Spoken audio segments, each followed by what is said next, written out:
you're wondering how to navigate difficult relationships, communicate more skillfully, regulate your nervous system in the midst of conflict, and set fierce boundaries that heal and empower, you are in the right place. You belong, right here where you already are. I'm your host, Dr. Cindy, and I invite you to grab a cup of tea and your favorite blanket and rest as you join me on this journey home to yourself. Welcome back to the Welcome You podcast. This is episode 3. Today, we are going to be talking about honoring the wisdom of avoidance and how to heal your relationship to yourself after abuse. And before we dive in, I do want to mention that some of the material in this episode may be potentially triggering.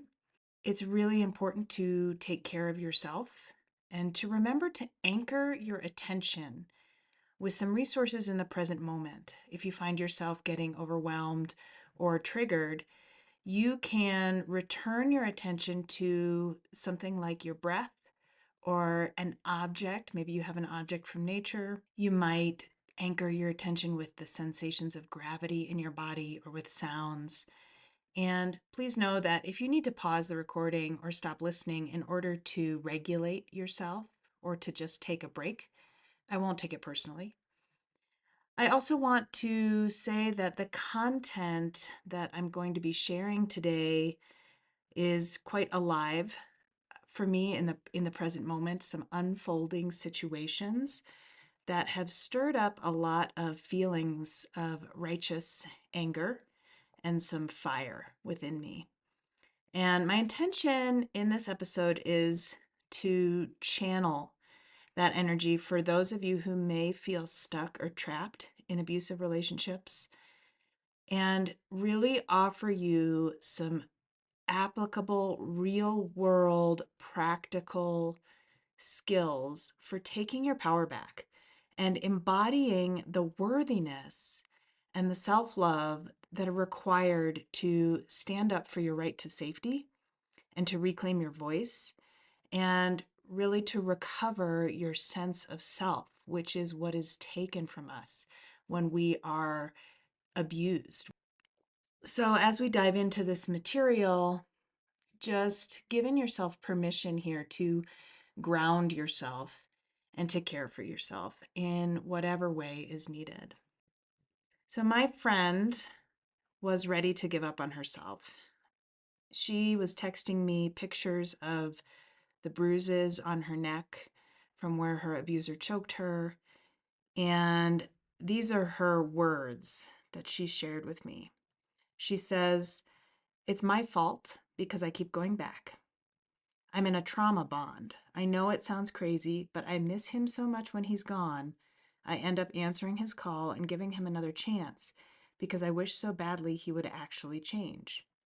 I don't tell anyone because I know it's up to me to stop it for good, and it's something broken in me that can't help but to go back. I started it by being avoidant." And as I read these words, my heart just breaks for this woman who is suffering so much.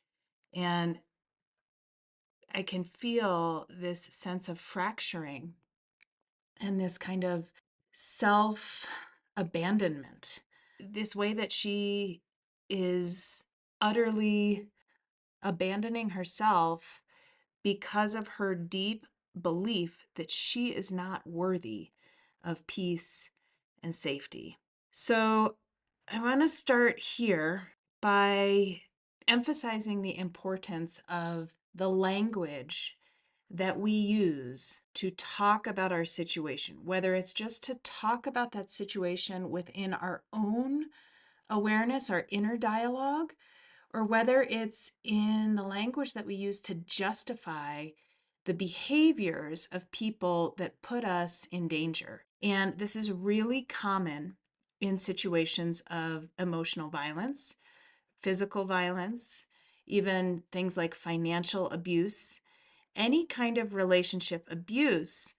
This is a really common tactic is using language to reiterate these ideas of worthlessness so that the person who is the abuser can remain in control and can remain in power. The language that we use matters so much. And our self-talk, the way that we relate to our own experience, is often deeply rooted in our core experience. So, in our attachment style, in how we decided in the very beginning of our life relationships work. What is our right to belong in the world? What do we need to do to be worthy of love? What do we need to give up? What needs do we need to set aside so that we can belong in relationships? You may even be noticing now, listening to this, that some things are coming up for you because so many of us, as very young children, even inside the womb, experience these wounds to our belonging and these threats to our worthiness that become a part of how we relate to being alive. So, when we talk to ourselves in a way that disregards our rights to peace and safety, when we don't believe deep within that we are worthy of care and kindness and attention, this can actually get played out in our relationship. This becomes how others relate to us as well, because we're kind of carrying that belief system with us into our interactions and our conversations, even when it's subtle, even when we don't outwardly or expressly say these things. It's kind of in this embodied way that we carry ourselves, that we treat ourselves, that we care or don't care for ourselves, the way that we may or may not stand up for ourselves when we're under the threat of physical or emotional attack. I want to share with you a couple more words from my friend. She said, I realized a simple truth. He expresses and acts on every bit of self-hatred I have for myself. If I want to be free from this, I need to truly believe and accept that I deserve better. And maybe deep down I do believe that, but something evil is convincing me that this is exactly what I deserve. He asked me sincerely yesterday if I really think I deserve someone soft and gentle with me. I said yes, and he laughed so hard. I don't think either of us believed me. Again, these words just crack me open, and I feel this heaviness in my heart that she believes that she is not deserving of someone soft and gentle. This is kind of a deep wound that's not just hers alone. And I am 100% certain that there will be a number of you listening to this who will identify with this belief system. And this is actually deeply rooted in hundreds and hundreds of years of religious oppression, the patriarchy, systemic violence towards women. We've had to be hard and firm and fierce because we've been subjected to so many years of our rights to peace and safety being taken away.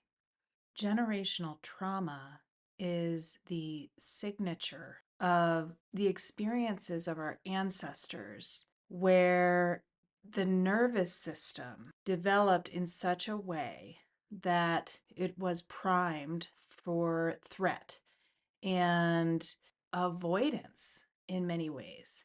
Sure, we long for soft and gentle relationships, and yet the reality of hundreds of years of our history has been that soft and gentle simply is not possible in the world that we live in.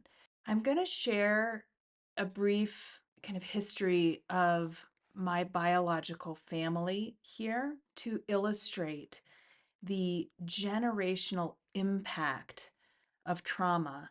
About 2 years ago, I submitted my DNA to ancestry.com, and within a few weeks, I had matches. I got in touch with a cousin, and she was delighted to have found me.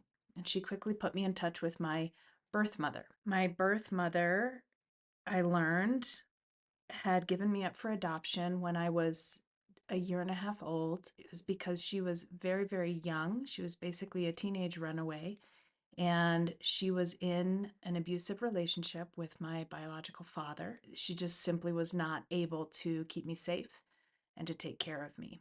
All of those reasons for putting me up for adoption made a lot of sense to me. And I responded to this news with a lot of gratitude and appreciation for her to be willing to do what she had to do and to have the courage to relinquish me from that situation to keep me safe. I recognized what she had done as an act of love for me. And I also recognized that the conditions that were created that made her be in that position in the first place were created from very early on in her life, and likely in her mother's life and in her mother's life. This generational impact of our wounded sense of belonging in the world and what we have a right to and what we don't have a right to. My mother was raised to believe that she was not worthy of love. And so her behaviors as an adult reflected this belief. So I had a lot of compassion and understanding for my birth mother when I started to learn how difficult her life was and her sense of belonging in the world was, and how utterly challenging it was for her to have a baby in that environment where her basic needs weren't being met and she was under constant threat. I received a picture of my biological father, and this is where things got really, really interesting for me. Before I had met my birth family, I had divorced my now ex-husband, and we had spent a lot of years in quite a bit of turmoil and emotional violence. I had actually reached a point of being pretty terrified of him, even though he had never physically assaulted me.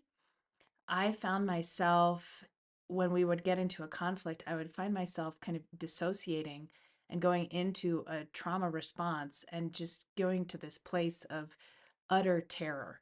It was paralyzing. I would get like a freeze state and be in a state of paralysis.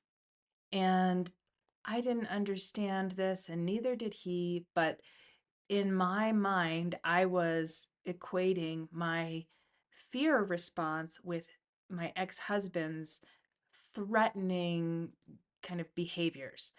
And then he was getting defensive because he didn't understand why his behaviors were so threatening. And we were kind of getting trapped in this cycle of explosiveness. And I was just terrified almost all the time. And so I get this picture of my biological father.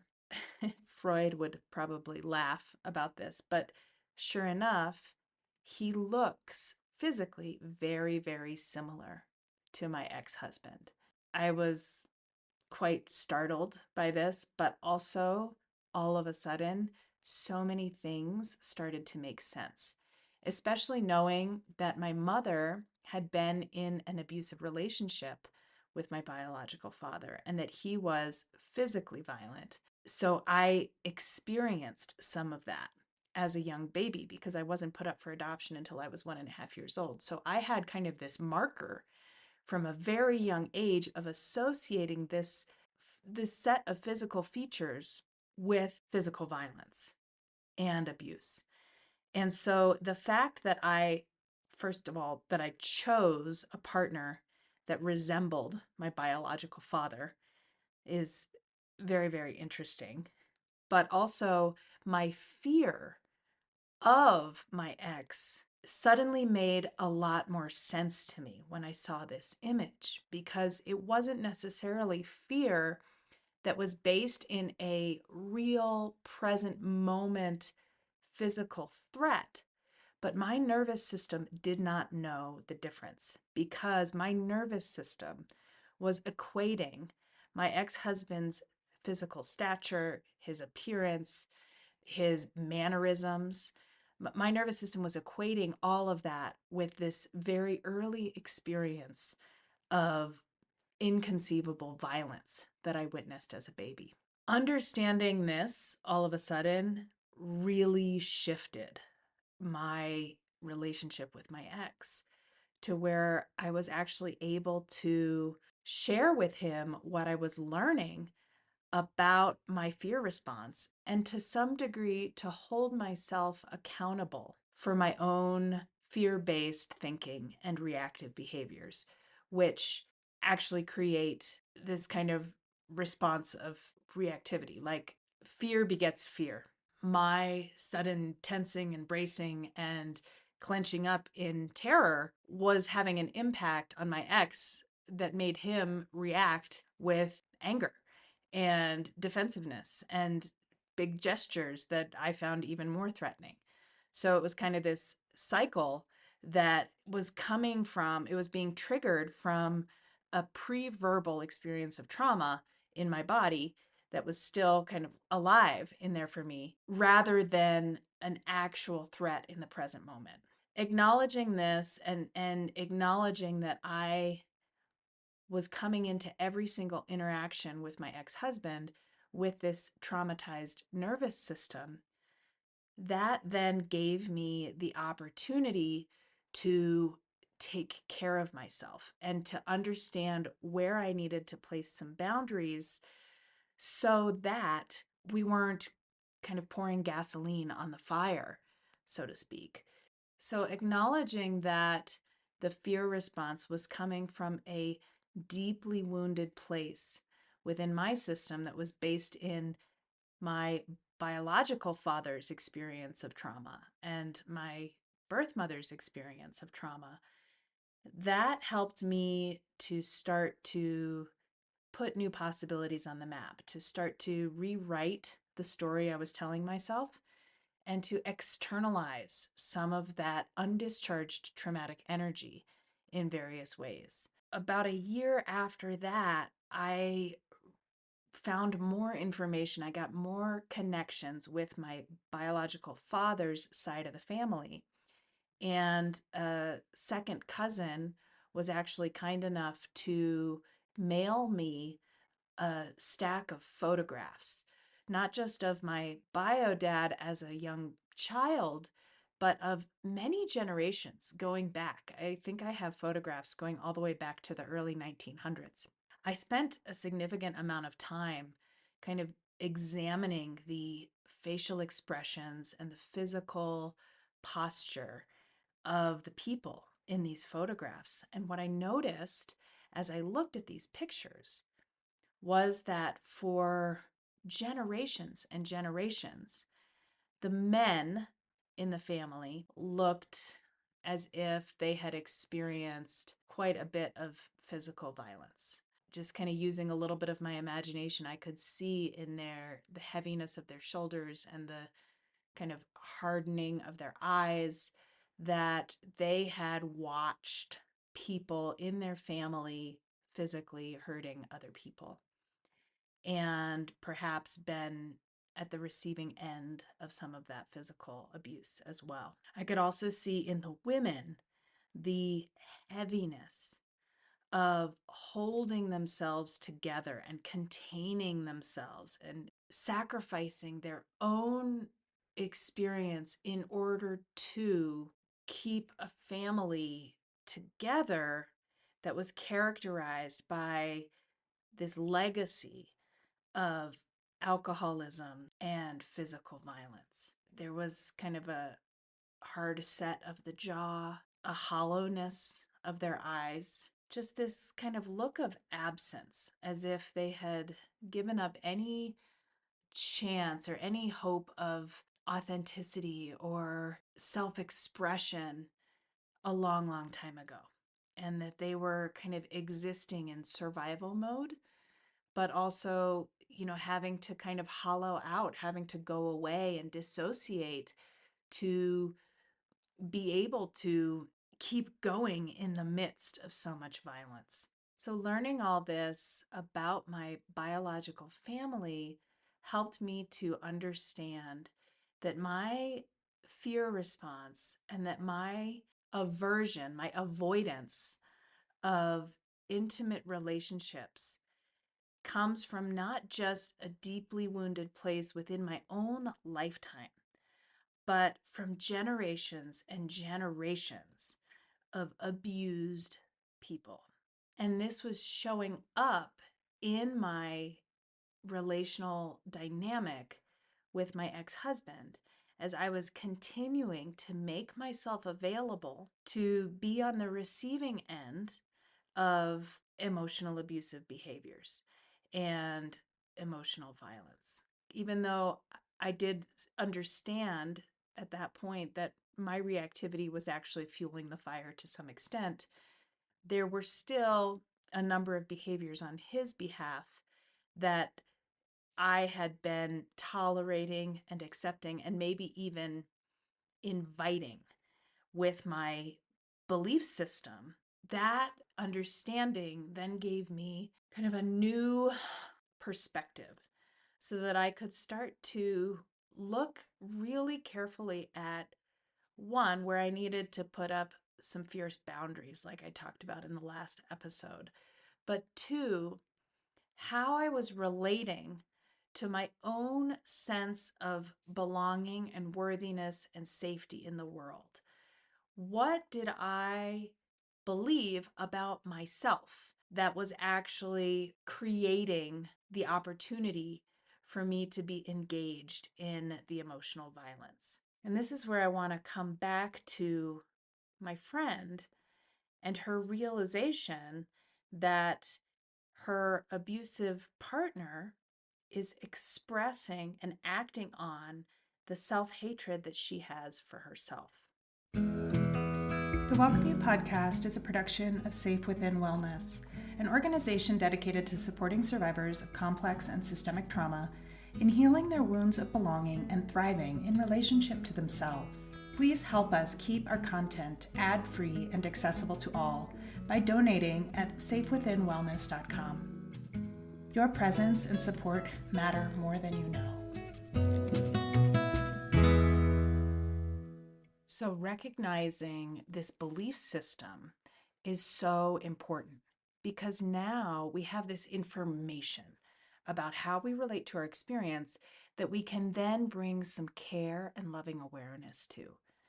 So acknowledging, like, wow, I have this incredible amount of self-hatred for myself. Holy smokes. This can be really rattling to our system. And we can then, once we've acknowledged that, now we have some options. We can start to intentionally bring some care and nourishment to this wounded place.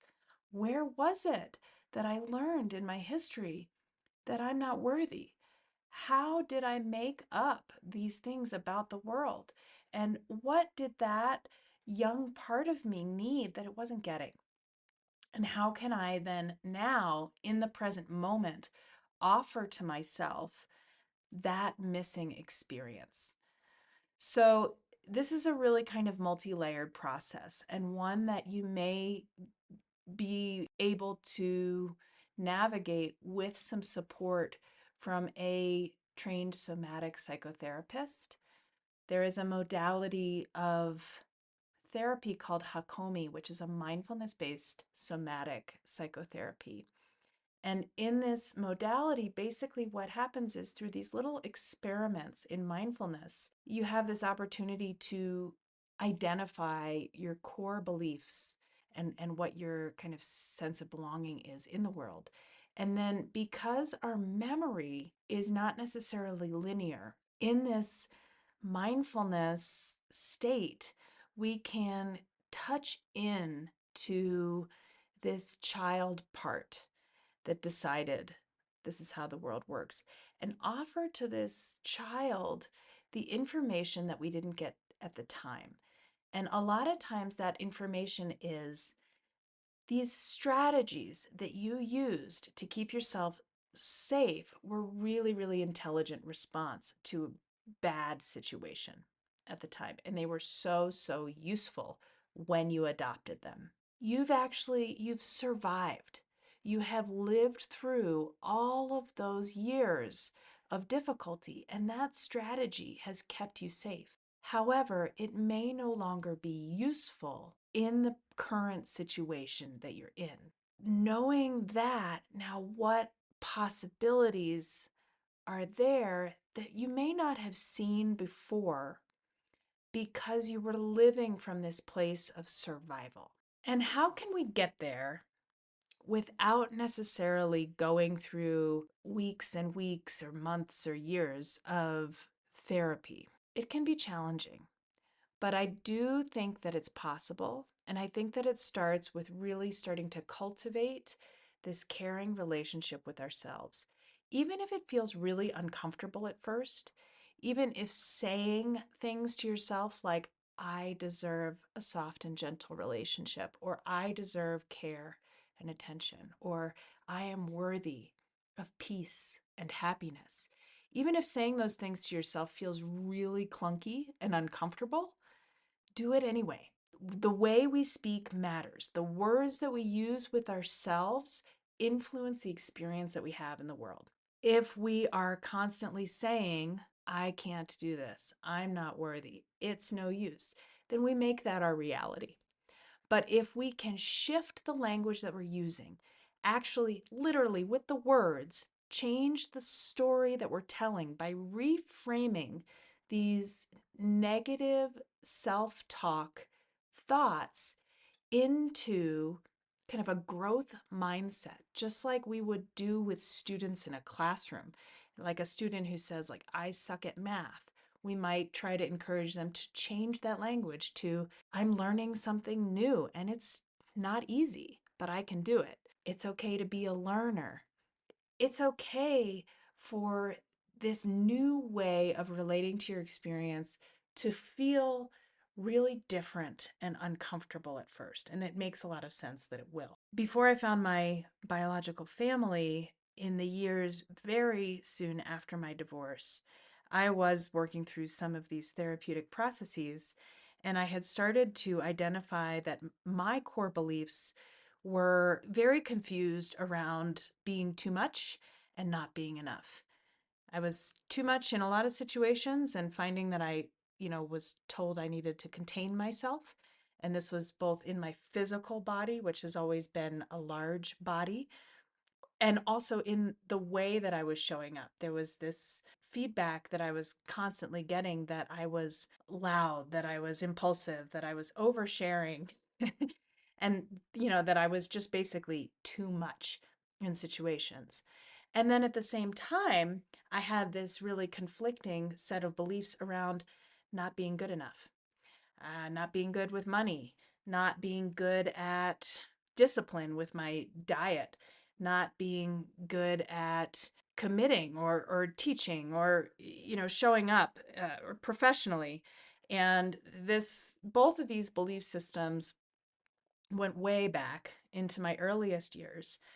And I started to kind of experiment with loving kindness phrases, for one, which is a practice. It's a mindfulness meditation practice where you offer yourself kind phrases. You can also practice loving kindness for other people, including for difficult people and in difficult relationships. And that's kind of another practice for another time. I think today we're just going to focus on how we start to bring these kind messages into our being in a way that they actually are received by our core sense of identity that, for very intelligent reasons, is resistant to receiving these messages. For me, being enough was something I was hearing a lot in my meditation trainings and in my therapeutic healing communities was, you are enough. You are enough. And I almost had no idea what that even meant. Like my system didn't have any way to understand that or to take it in. So I'd be like, yeah, okay, I get it. I'm enough. I'm enough for what? No, I'm not. And it was just such a deeply ingrained belief that I wasn't enough or that I was too much, and having to do all this work to try to find the middle and to show up in just the right ways that I could fit into this, space that society had carved out for me that said, okay, now you're good enough and you're not too much, but I wasn't that shape. This was really, really challenging. So what am I even enough for? I didn't even understand what I was trying to help myself believe. I remember one day going out to an area near my house where I was pretty alone. I was kind of by a creek in a canyon, and there was a road nearby, but there wasn't much traffic on the road. There weren't any houses around. And I started just kind of experimenting with saying this phrase out loud.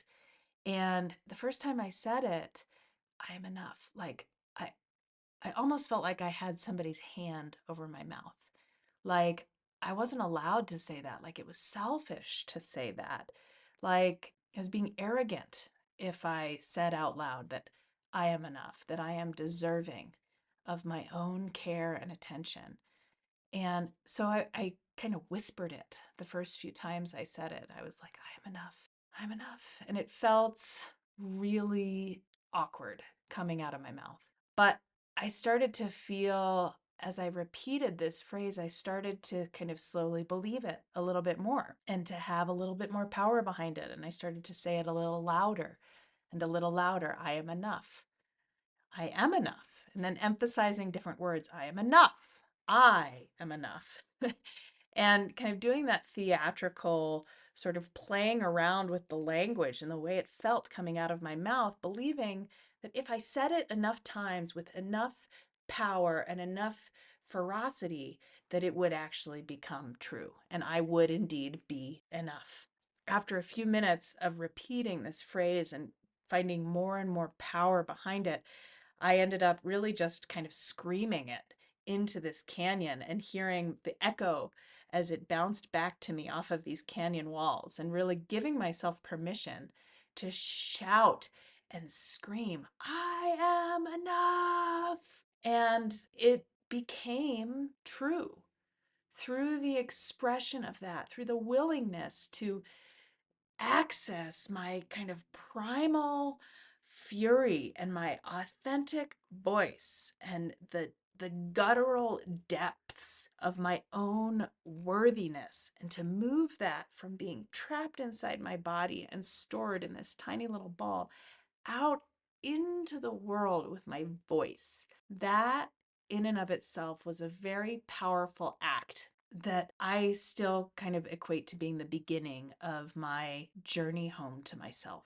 In the minutes after giving myself permission to scream this I am enough phrase into this canyon, I felt this wave of energy kind of surging through me. So much anger and fury and sadness mixed all together. And fortunately, I was in a setting by this creek where there wasn't anyone around, where I could go to the creek. And what I decided to do is I decided to pick up some pretty large rocks and to throw them very hard into the creek.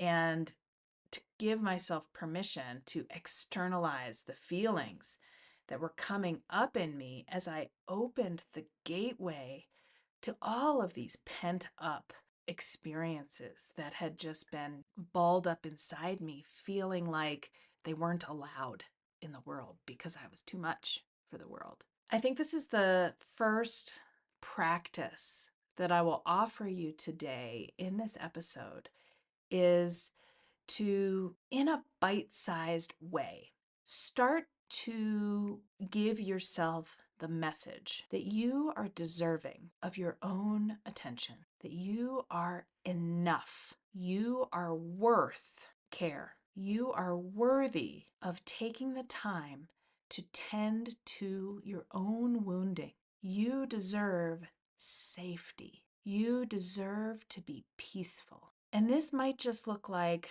writing one of these phrases on a sticky note and putting it on the mirror.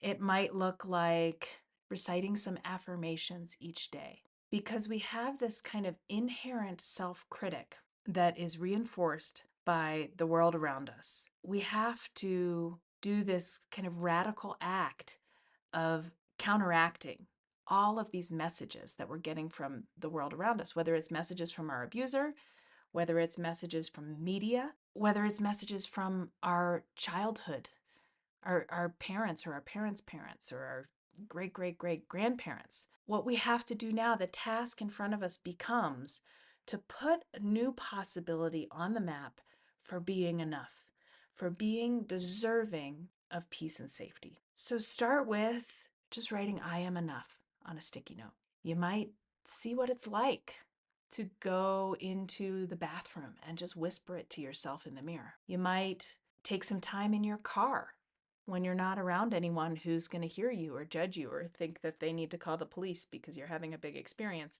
Say it.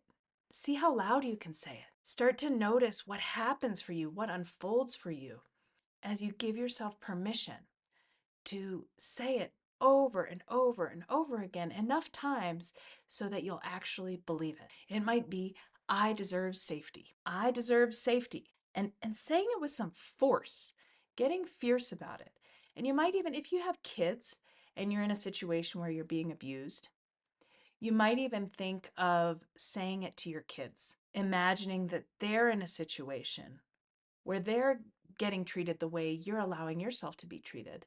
And what would you do if you could stand in between them and their abuser? What would you say? And saying that to yourself, giving yourself the messages that you want your kids to get when they're in this position, giving yourself the messages that you didn't get to hear when you were a child, watching abuse happen in your family. You can also, I also recommend, here's a second practice for you. If you can identify an age or a time in your life when these wounds of belonging were created, maybe you experienced something at the age of 5, or maybe it was as a baby, or maybe it was when you were a teenager. See if you can kind of identify how old you were when these wounds happened for you. And once you've kind of identified that, if you have it, see if you can dig out a picture or a photograph of yourself at that age and post it near your workspace or carry it around in your pocket or maybe set it as the desktop of your phone so that you're connecting with this wounded child part regularly and say these phrases to that child. If you don't have a photograph or an image, that's okay. See if you can bring up an image in your mind, maybe just kind of fleshing out the details of what life was like for you at that age. And let these details be more sensory than cognitive. So it might even be remembering the feel of the sheets in your bedroom or the way the light came through the windows, or it might have been a favorite sweater or a stuffed animal or the scent of your mom's perfume or some kind of sensory detail that can help you access this kind of deeper experience, a brainstem experience of this wounded place. And send these kind thoughts, these acknowledgments of worthiness to this wounded child part. The final offering that I will give to you as a practice that you can use to start to heal these relationships to yourself is to give yourself opportunities for rhythmic sensory input. Now, this is a really interesting thing to work with because when we are in the womb, when our body is actually developing, the first part of our brain to develop is our brainstem. When this part of our brain is developing, the sensory information that it's getting really impacts its development. So that would be things like your mother's heart rate, the rhythm of her heart. It would also be things like movement, nourishment, hydration. When the input that we're getting, whether it's in the womb or as a young child, when that input is arrhythmic, when it's unpredictable, this is very stressful for our system. We become kind of on permanent hyper alert, always tracking and looking for the threat because it might come at any time. We don't know when the danger is going to come, but we know that it will come because all of a sudden we get these spikes in adrenaline or in someone else's behavior around us. Our heart rate increases, and we're getting all of this information through our senses that we're not safe.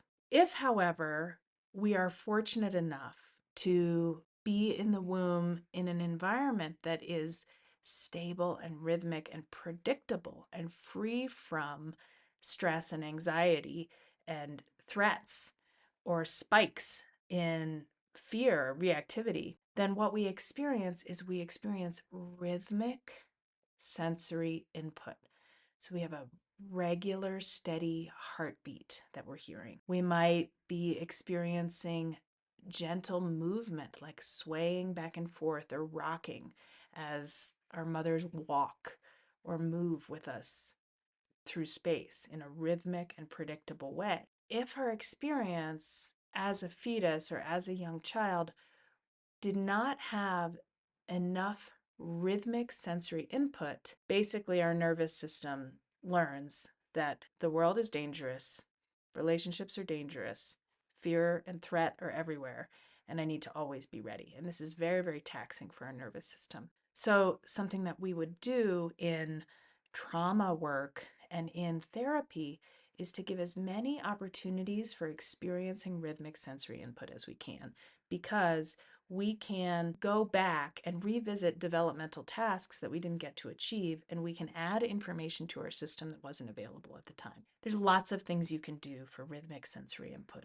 Walking is a pretty simple way to get rhythmic sensory input. Dancing, movement, drumming, playing any kind of music. For me, it's been bluegrass music has been a wonderful outlet for me. You can also just focus on the rhythmic movement that's already happening in your body. And one of my favorite ways to do this is just by noticing your breath. So even right now, I invite you, wherever you are, to just pause for a minute and take a few full breaths all the way in and all the way out. And to bring attention to the movement of your body, the rising and falling of your chest, the movement of your belly, the expansion and contraction of your rib cage as you breathe in and breathe out. And you don't have to breathe in any certain way. You don't have to shape the breath or manipulate it. Just letting yourself breathe naturally and noticing this coming and going of breath, the rhythm of the breath that's happening all by itself without you having to do anything to make it happen. And you can find a longer guided mindfulness meditation attached to this episode on the welcomeyoupodcast.com website. And so I encourage you to check that out. Spending intentional, focused time simply attending to your senses and to breath is a wonderful way to give yourself the message, one, that you are deserving of your own care and attention. Two, the message that you are enough, that you are worthy of taking the time to slow down and tend to your experience of being alive in the world, that just this act of breathing is enough. Three, the breath is really closely tied to our autonomic nervous system. And slowing down and bringing attention to the sensations of breathing is a great way to regulate and to calm your nervous system in moments of reactivity. So, we've been talking a lot in this episode about avoidance, but also about how our self worth and our identities around belonging are shaped by real experiences of trauma, whether it's in our own lifetime or whether it's ancestral. It doesn't really matter. These experiences of being worthy of safety, being deserving of care, they live deep, deep in our nervous system, and they're kind of embedded in our DNA. But it's not a death sentence. Having had many, many generations of trauma, or even just a singular experience of relational trauma in your lifetime, does not mean that you are doomed to forever and ever repeat this cycle of relational abuse, because we can put new possibilities on the map for how to relate to our experience. And the very first step is the noticing, is the bringing attention to what's actually happening and to how we're relating to these experiences so that we can then take care of ourselves and try something different. So that chime means that it is time for Get Down and Dirty with Dr. Cindy, where you can call in with your questions and challenges, and I'll do what I can to offer some mindfulness based practices and therapeutic skills that you can apply in response to what you're facing. You can call 719-759-9471 and leave an up to 3-minute voicemail sharing your story. And I encourage you to do this even if you aren't sure whether your story is relevant to anyone else, because one of the tendencies of survivors of relational trauma and emotional abuse is to minimalize their story and to believe that they're the only one experiencing this. The Buddhists say, no mud, no lotus. And this is kind of a metaphor for how when we are willing to get our hands dirty or to explore these areas of difficulty, then we have this opportunity to turn poison into medicine and to blossom. So let's go ahead and dive into the muck with today's caller. Hey, Dr. Cindy. I listened to your first podcast about attachment styles, and I identified with the avoidant attachment style. And I see that now coming up in my marriage, where I avoid everything, and our marriage is really like devoid and empty feeling. And in the past, I could always just leave whoever I was with, but now we have kids, and he's a good guy. I'm just realizing like there's a part of me that doesn't want to go further because I never have, or it doesn't feel safe. But I don't really know how to change that, since all I've ever known is pushing people away. So any advice to help save my marriage so I can remain with my kids and my husband in a nourishing way? Thanks. So, first of all, I just want to say that I'm so glad you called and that you brought this challenge to our listeners. What I want to acknowledge is that being avoidant and identifying yourself as avoidant is not a death sentence. It does not necessarily mean that your relationship is doomed because you have this kind of core patterning around avoidance. The other thing is that it's really great that you can notice your avoidance. So, this is one of the reasons that I'm offering these podcasts and this information in the first place, is that by identifying our attachment style, that then gives us the opportunity to work skillfully with what's here, with what's arising. So you've identified yourself as avoidant, and now the challenge becomes bringing some mindfulness and some inquiry into your practice of noticing how it shows up in your day-to-day life. And what I would encourage you to do is to start to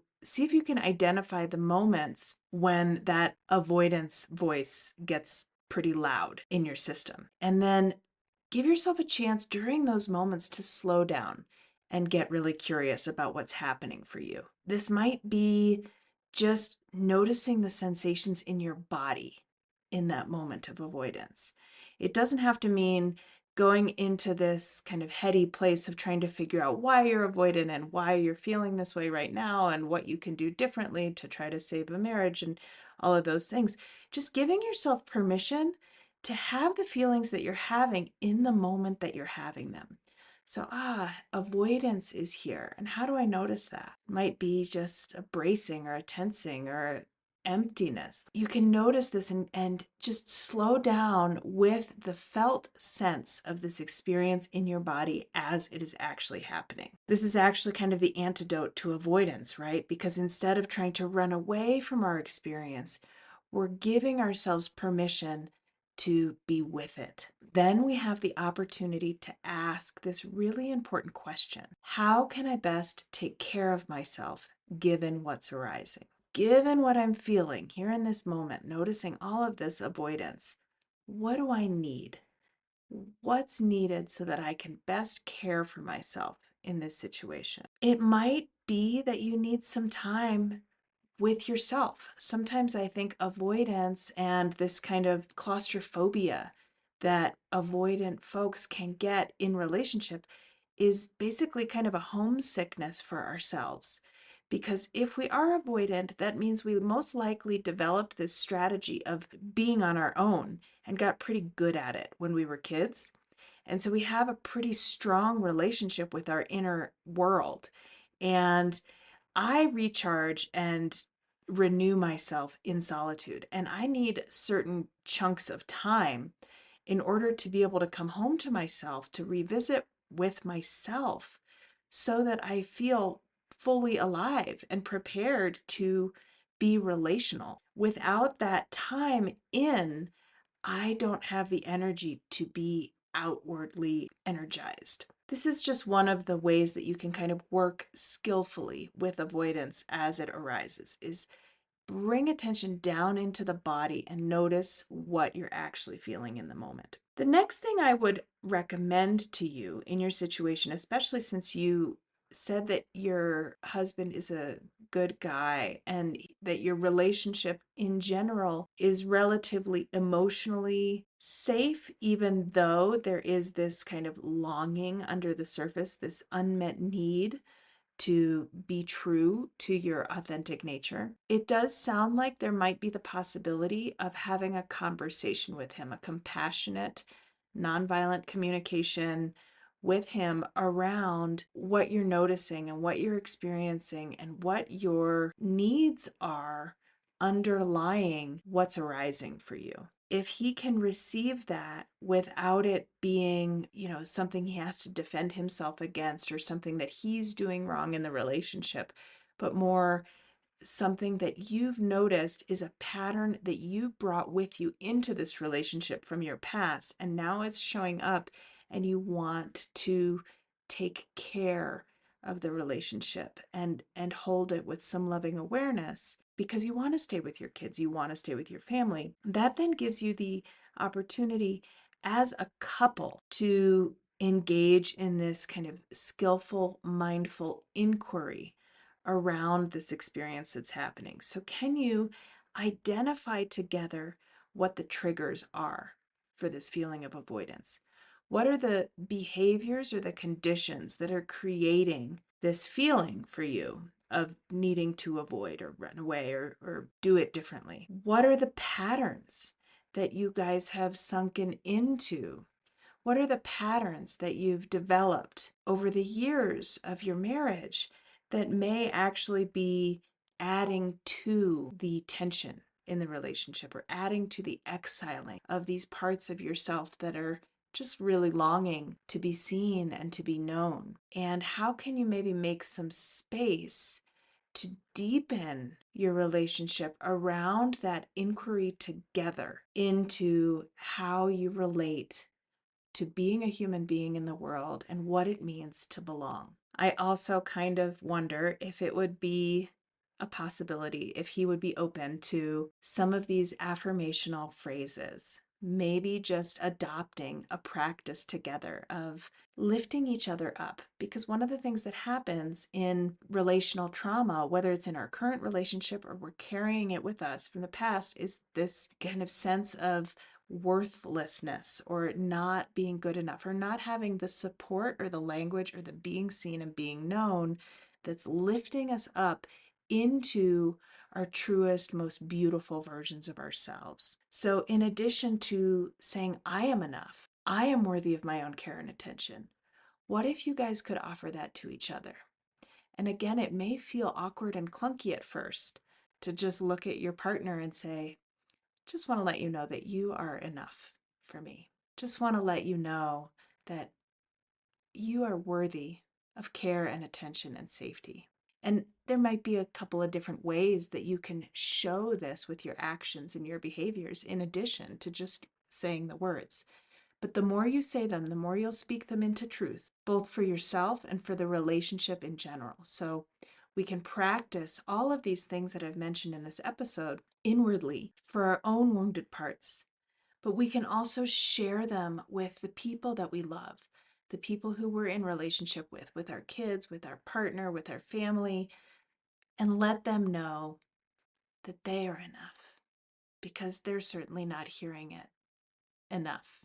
So thank you so much for calling in. I would like to invite anyone who's listening right now who is experiencing any kind of challenge or relational struggle, or just a question that you have around your relationship to yourself, to please go ahead and give me a call. I love receiving your questions, and I look forward to welcoming you again next time you find your way to the Welcome You podcast. The Welcome You podcast is a production of Safe Within Wellness, an organization dedicated to supporting survivors of complex and systemic trauma in healing their wounds of belonging and thriving in relationship to themselves. Please help us keep our content ad-free and accessible to all by donating at safewithinwellness.com. Your presence and support matter more than you know.